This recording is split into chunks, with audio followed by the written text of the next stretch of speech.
Hello student, आज हम प्राकृतिक और कृत्रिम कायिक प्रवर्धन के बारे में बताएंगे जो कायिक प्रवर्धन के भाग हैं। तो सबसे पहले हम डिस्कशन करते हैं प्राकृतिक कायिक प्रवर्धन क्या होता है। प्राकृतिक, इसमें प्राकृतिक जुड़ा यानी जो प्रकृति के द्वारा यानी स्वयं से जो अपने भाग के द्वारा, अपने कोई ना कोई भाग के द्वारा एक नई संतति, एक नई जाति बनाते हैं, वो प्राकृतिक कायिक प्रवर्धन के अंतर्गत आते हैं। देखो कैसे आपको हम बता दे रहे हैं। तो सबसे पहले हम बात करते हैं प्राकृतिक कायिक प्रवर्धन। जो उच्च श्रेणी के कुछ पादप होते हैं तो वो अपने किसी न किसी भाग के द्वारा एक नई संतति बना लेते हैं, अपने ही भाग से एक नई जाति बना लेके नया पौधा बना लेते हैं। जैसे कुछ जो ऐसे पौधे हैं जो जड़ों के द्वारा अपने आप बनाते हैं, कुछ पौधे जो ऐसे जड़ों का जो बनाते हैं, जैसे उनमें है जिमीकंद, सतावर। जिमीकंद, सतावर ये ऐसे हैं जो इनकी जड़ों से, जो इनकी जड़ें होती हैं, जड़ों से प्रकलिकाएं निकलती हैं और प्रकलिकाएं क्या होता है कि नया पौधा का निर्माण कर देती हैं। एक कुछ ऐसे भूमिगत तने होते हैं, कुछ भूमिगत तने भी होते हैं। भूमिगत तने का मतलब होता है भूमिगत, यानी भूमिगत यानी भूमि के अंदर, भूमि के अंदर ऐसे तने जो भूमि के अंदर रहकर अपने आप को प्राकृतिक कायिक प्रवर्धन के द्वारा उनमें प्रवर्धन होता है और वो एक नया पौधा बना लेते हैं। किस तरह से आपको उदाहरण बता दें। भूमिगत तने में जैसे आलू, आलू इसमें कौन सा भूमिगत तना है, जो ये भी आलू एक प्रकार का भूमिगत तना है, लेकिन इसमें जो है कैसे जो है प्राकृतिक कायिक प्रवर्धन होता है। ये कैसे है, ये कंद रूपी, कैसा कंद रूपी, ये कंद रूपी तना है। एक होता प्रकंद, प्रकंद में ये भी जिसका भूमिगत है, प्रकंद में अदरक, हल्दी, एक ये प्रकंद रूपी हो गया। इसके बाद होता है घनकंद, घनकंद इसमें अरबी, एक होता है घनकंद का जिमीकंद, जिमीकंद इसमें जो है बंडा, इसमें धनिया, इस तरह से जो है ये क्या है प्राकृतिक कायिक प्रवर्धन है। भूमिगत ये तने हैं। आलू भी एक प्रकार का तना है। आप देखा ही होगा कि जो है आलू में बीज नहीं होते हैं। आलू को जब बोया जाता है तो जो है आलू के ही एक छोटे से बड को यानी जो है कंद को लेकर हम गाड़ देते हैं जमीन के अंदर और इसके बाद उसी से जो है नए नए जो है पौधे निकल आते हैं। आपको एक जो है उदाहरण के तौर पर बता दें, अभी आप सभी ने देखा होगा, सभी घर में आलू पाई जाती है, सभी ने आलू को देखा होगा। कभी आप जो है आलू को देखना कि जो आलू होता है, आलू आलू आप देखना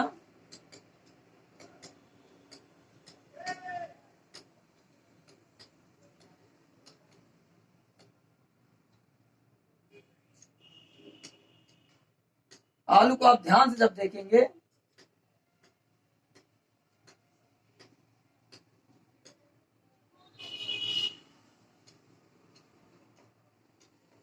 आप आलू जैसे ध्यान से देखेंगे तो ऐसे छोटे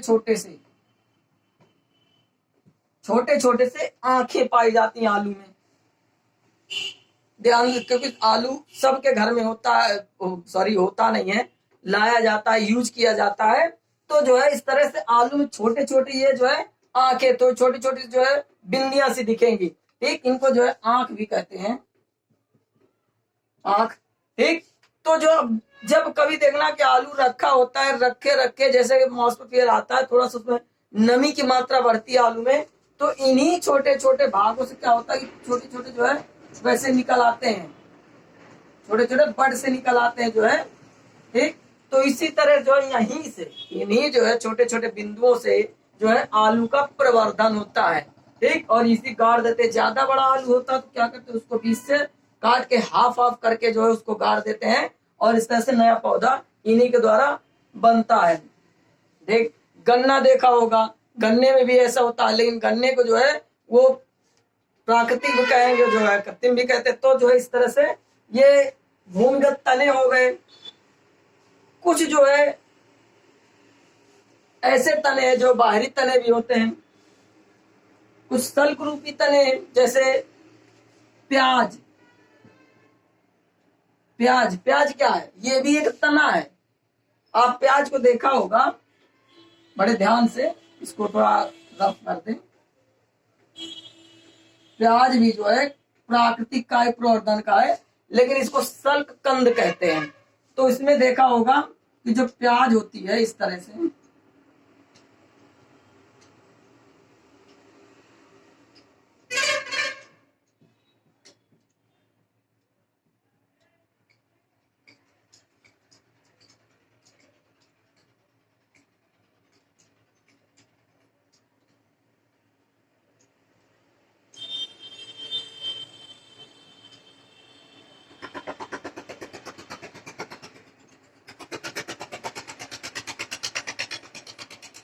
आप देखा होगा इस तरह से प्याज को।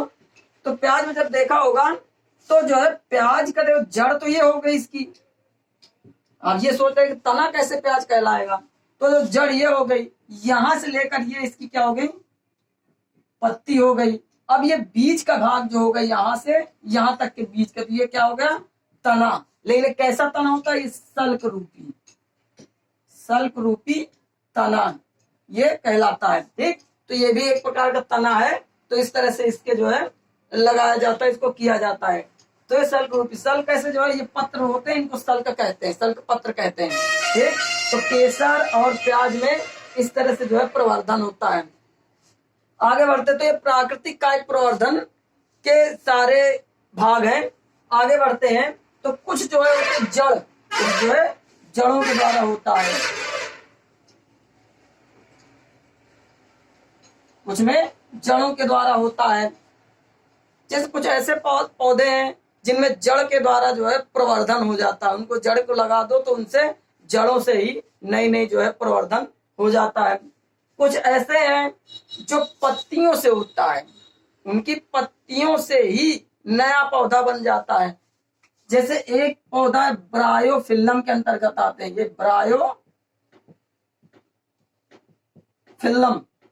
ब्रायोफिल्लम के अंतर्गत जितने पौधे आते हैं सभी जो है पत्तियों से उनकी कलिकाएं निकलती हैं। उदाहरण इसके जैसे अजूबा, पत्थर चट्टा, एक अजूबा, पत्थर चट्टा, इनकी जो पत्तियां होती हैं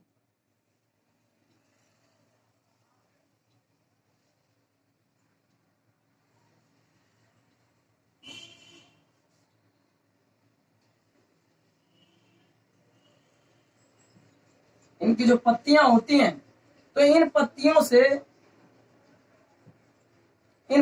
के किनारे जो होते हैं यहाँ पे, तो जैसे जमीन में गिरती हैं, इनको जैसे मिट्टी मिलती है तो क्या होता है कि यहाँ से नई नई प्रकलिकाएं निकल आती हैं, इनकी पत्तियों से किनारों से नई नई प्रकलिकाएं निकल आती हैं।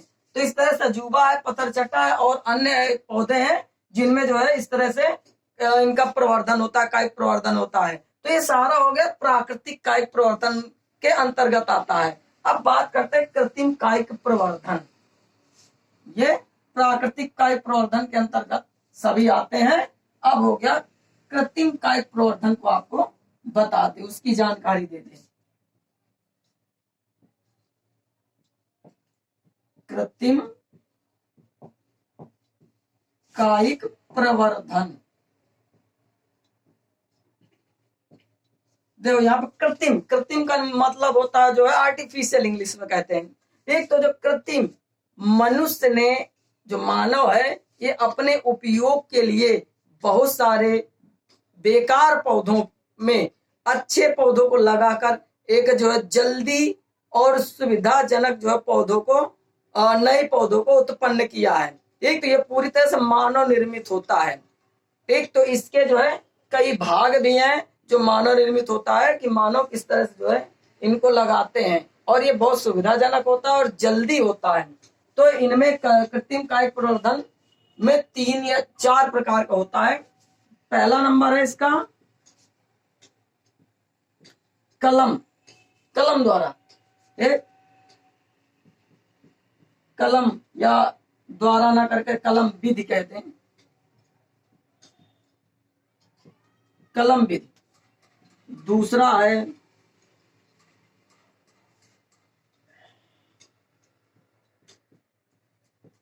रोपण विधि। तीसरा है गूटी लगाना। इस तरह से जो है 3 प्रकार का वैसे दिया गया है। तो जो कलम विधि, रोपण विधि, गूटी लगाना, ठीक, तो इस तरह से जो है ये इनका कृत्रिम कायिक प्रवर्धन होता है। एक एक के बारे में हम डिस्कशन करते हैं। पहले तो सबसे पहले हम बात करते हैं कलम। आपको इसमें ज्यादा बताने की जरूरत है नहीं, आप देखा होगा कि गुलाब की क्या लगाई जाती है, कलम लगाई जाती है। गन्ने की क्या लगाई जाती है, कलम लगाई जाती है। चमेली क्या लगाई जाती है, कलम लगाई जाती है। उनके किसी न किसी भाग को काट कर हम लोग, गुलाब हो, चमेली हो, तो इनके कनेर हो, तो इनको क्या करते हैं कि पौधे से जो है छोटी सी टहनी काट लेते हैं और टहनी को जो है इस तरह से लगा देते हैं।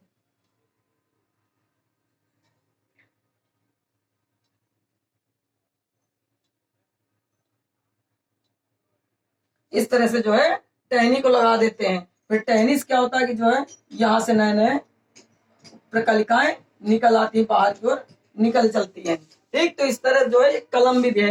गन्ने को हमने आपको जो है पिछले वीडियो में बताया ही था कि गन्ना किस तरह से लगाया जाता है। तो ये कलम विधि हो गया। इसके बाद है अगला जो है रोपण विधि। क्या होता है?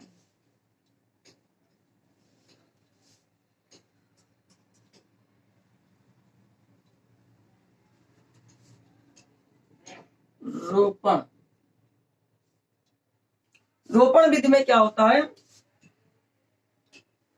कि जो मुलायम शाखाओं वाले पौधे होते हैं, जिनकी शाखाओं को आसानी से मोड़ सकते हैं। ठीक, तो जो मुलायम शाखाओं वाले पौधों की शाखाओं को मोड़कर हम लोग जो है जमीन में थोड़ा से गाड़ देते हैं, भूमि में, और ऊपर की ओर निकाल देते हैं। आपको हम जो है पूरा चित्र द्वारा समझा दे रहे हैं कि कोई भी पौधा हो,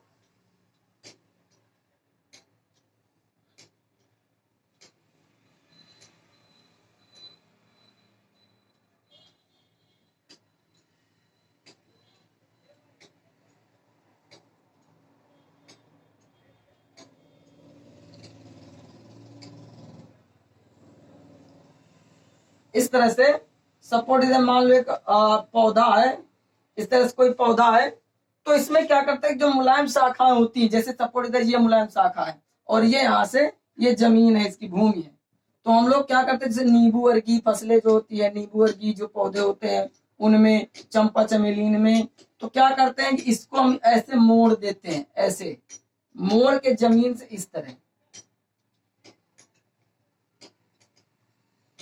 इस तरह से जो है इनको बाहर की ओर इस तरह से मोड़ के जमीन में धसा देते हैं, और यहाँ पे ऐसे थोड़ा सा कटिंग लगा देते हैं, इनमें कटिंग लगा देते हैं, और ये जो इसकी त्वचा होती है ऊपर की, इसको हम हटा देते हैं।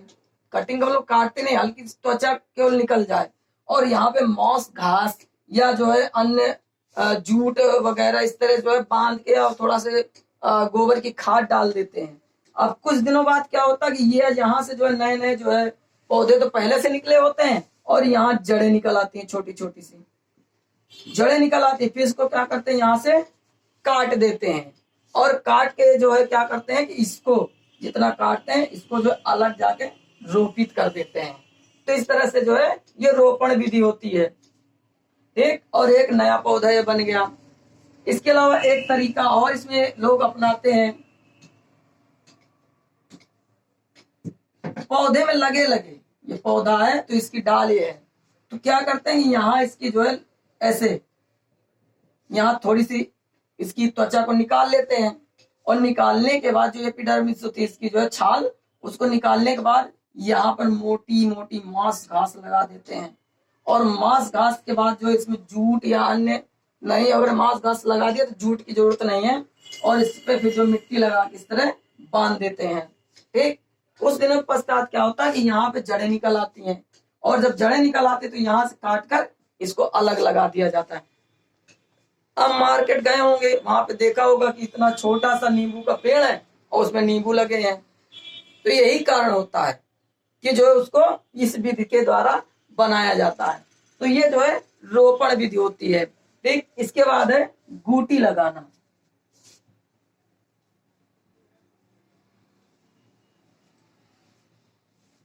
गूटी विधि,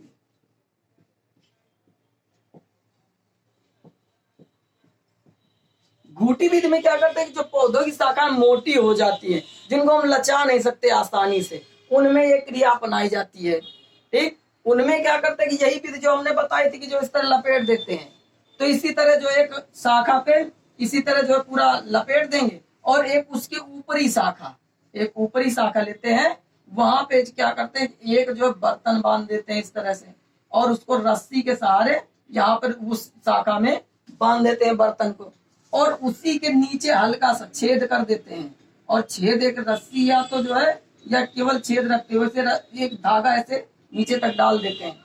तो क्या होता है कि थोड़ा थोड़ा पानी, क्योंकि बार बार बड़े पेड़ में चढ़ना भी मुश्किल होता है, तो उसमें पानी भराते हैं, और इसके बाद बूंद बूंद सा पानी इसमें जो है गिरता रहता ताकि सूखे ना, और धीरे धीरे यहाँ पर क्या होता है जड़ें निकल आती हैं, और इसके बाद जो है यहाँ से काट करके इसको अलग लगा दिया जाता है। इस तरह से ये गूटी प्रवर्धन या गूटी विधि द्वारा इसको लगाया जाता है। ठीक, आगे एक और है जिसको जो है हम बात करेंगे कि पाबंद, क्या पाबंद लगाना या रोपण एक ही चीज होती है। तो पाबंद इसको जो कुछ और अलग तरीके से भी हम लगा सकते हैं। इनमें है पाबंद लगाने में पहला नंबर है इसका कसा रोपण,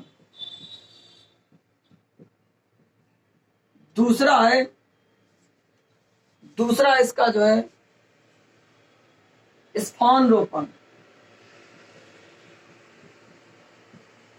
स्पान रोपण, और एक है कलिका रोपण।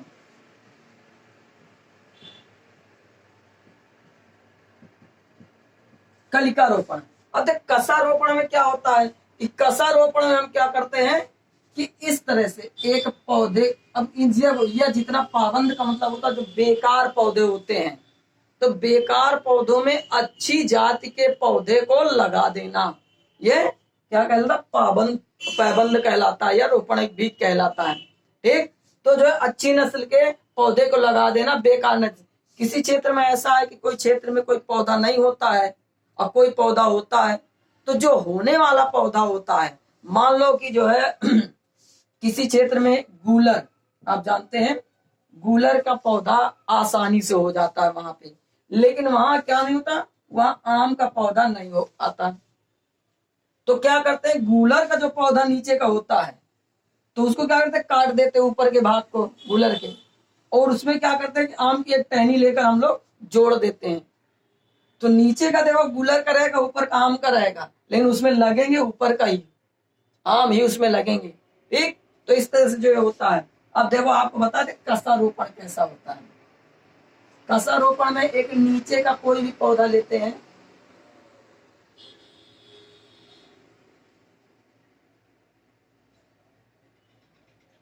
इस तरह से नीचे कोई पौधा लेते हैं, और नीचे कहते हैं स्टॉक, नीचे का जो भाग होता है इसको क्या कहते हैं, स्टॉक कहते हैं। ठीक, क्या कहते हैं, स्टॉक कहते हैं। इसके बाद ऊपर का एक पौधा अलग,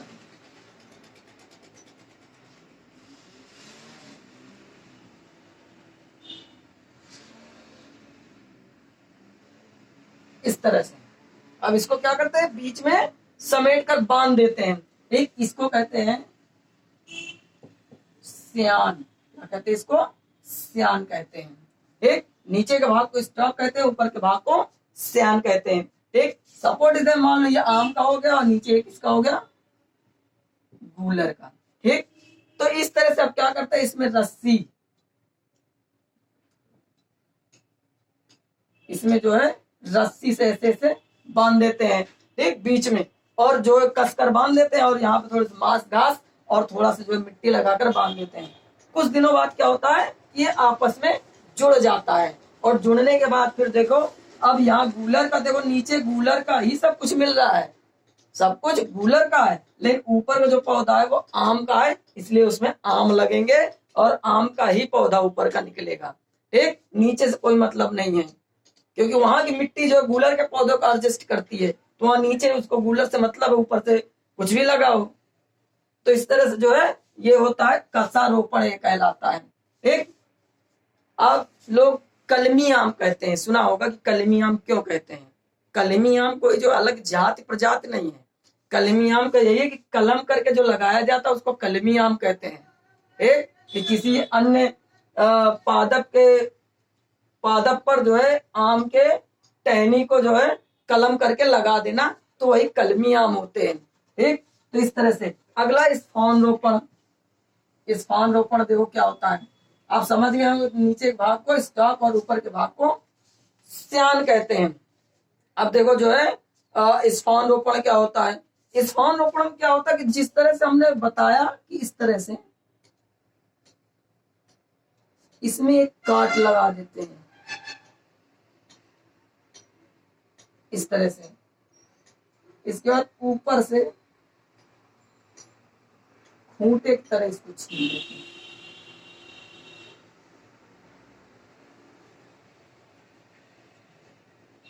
इस तरह से।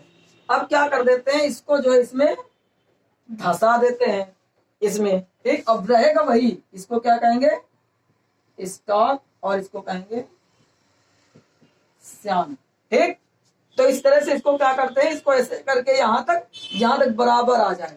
ठीक, तो यहाँ तक इसको जो है ऐसे धसा देते हैं, और धसाने के बाद फिर इसको जो रस्सियों से उसी तरह बांध देते हैं, मांस घास लगाकर या मिट्टी लगाकर या जूट को लगाकर। ठीक, कुछ दिनों बाद जो है ये अपने आप जुड़ जाएगा, एक नया पौधा बन जाएगा।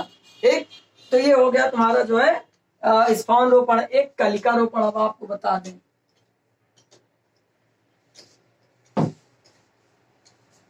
कलिका रोपण में क्या होता है कि एक पौधा, वही पौधे को इस तरह से, तो इस पौधे में जो है, अब इसको थोड़ा रंगना पड़ेगा क्योंकि जो है ऐसे आपको समझ में नहीं आएगा, तो इसको थोड़ा से हम कलर कर देते हैं। कलर क्या है आपको समझ में आए बस। तो मान लो ये कोई पौधा है, सपोज इज दैट, तो इसमें क्या करते हैं कि टी आकार का काट लगाते हैं, पहले इसमें टी आकार का काट लगाते हैं, इस तरह से इसमें टी आकार का काट लगा देते हैं।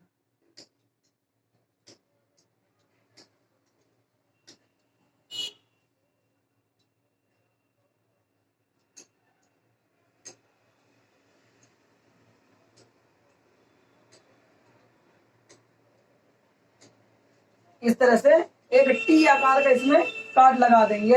आपको समझ में आ रहा है कि टी बना हुआ है, तो जो है इस तरह से टी आकार का हम इसमें क्या कर देते हैं, काट लगा देते हैं। ठीक,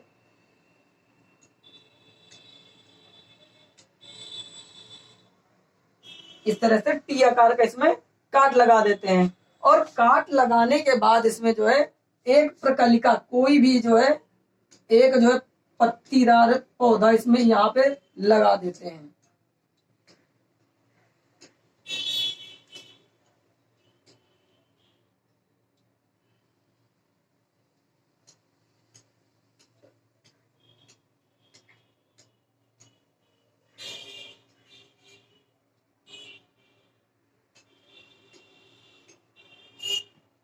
इस तरह से एक पत्तीदार, इसके अंदर एक पतली सी वो लगा देते हैं कलिका, कोई भी तोड़कर, और इसके बाद क्या कर देते हैं, इसको भी जो है उससे रस्सी से हम लोग बांध देते हैं।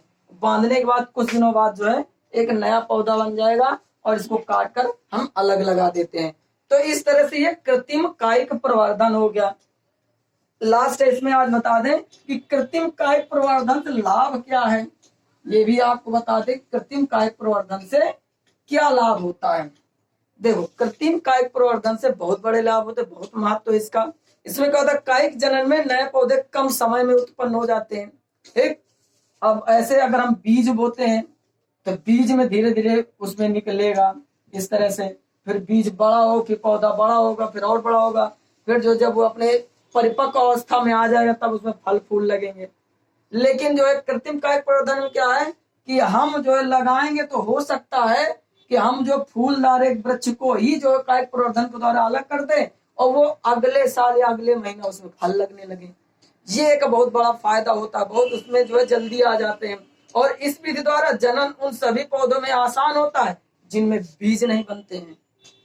अब जिनमें बीज नहीं होते तो उनके लिए ये सबसे उत्तम विधि मानी जाती है। ठीक, तो इस तरह से कृत्रिम अब होता कैसे, अब जैसे अंगूर, केला, गन्ना, आलू, इनमें बीज नहीं होते, आपने देखा होगा इनके कोई बीज नहीं होते, तो इसलिए इनको किस तरह से कृत्रिम कायिक प्रवर्धन के द्वारा ही लगाया जाता है। ठीक, तो ये जो है आज अब अलैंगिक जनन के सारे पार्ट या सारे भाग खत्म हो गए और इसके बाद अगले वीडियो में हम लैंगिक जनन के बारे में आपको बताएंगे कि लैंगिक जनन क्या होता है। आज की वीडियो में बस इतना ही। आपको समझ में आया तो आप मुझे कमेंट करके जरूर बताएं। फिलहाल एक और आज के लिए इतना ही। थैंक्स।